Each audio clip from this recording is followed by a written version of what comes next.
Ako si Uno. Story ako to. Story ng paglaganap ng sakit ko. Matagal na ako naka-drawing dito bago ako nagkasakit. Panahon pa nung 1995. Lampas 10 taon na pala nakalipas. Dito na ako nakatira mula noon pa.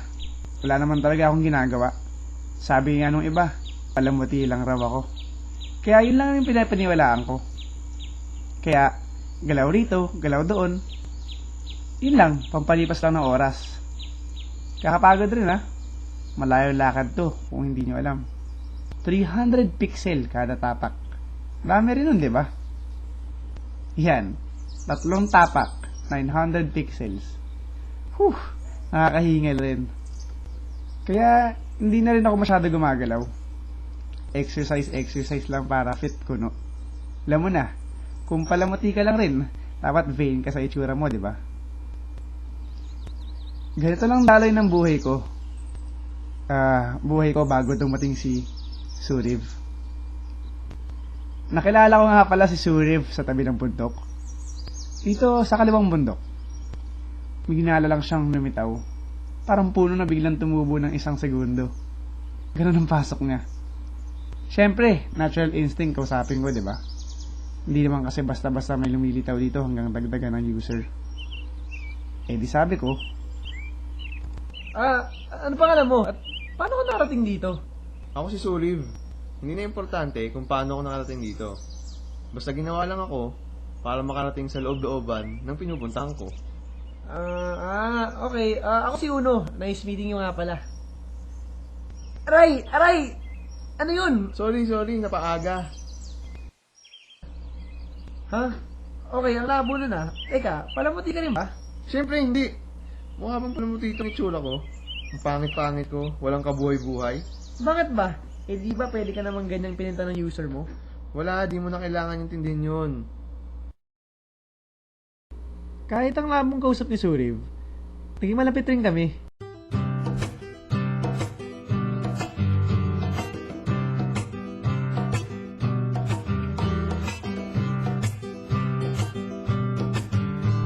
Alam mo na, madalas kasi siyang tumatambay eh. Kwentuhan lang kung napapatambay siya dito. Tapos, madalas rin siyang umikot-ikot dito. Kaya yun, yung lagi ko rin siyang kasama.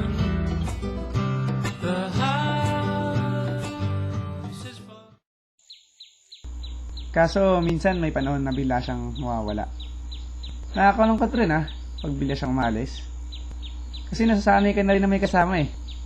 Alam mo yun, nakakatawa rin makahanap ng kasama dito. Boring kasi. Kaya okay rin kung nandito siya. At least may kasama.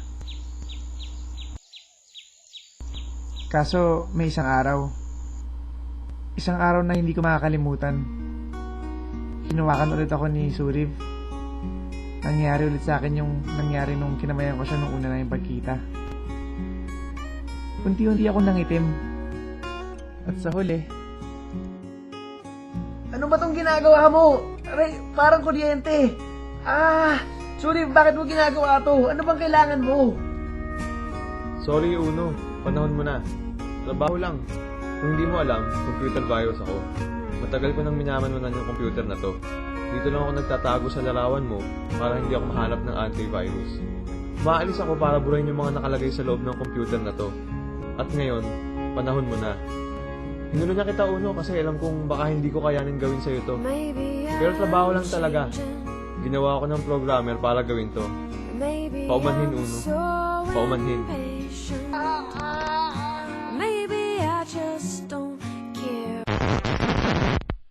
para sa mga hindi nakakaalam, buhay pa ako.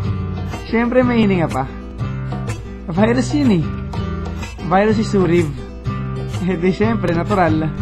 Virus na rin ako. Tingnan mo, itim na rin ako. Kaya ingat kayo Baka matulog kayo sa akin. Sana kayanan ako ng antivirus nyo. Para naman di na kayo mahawa.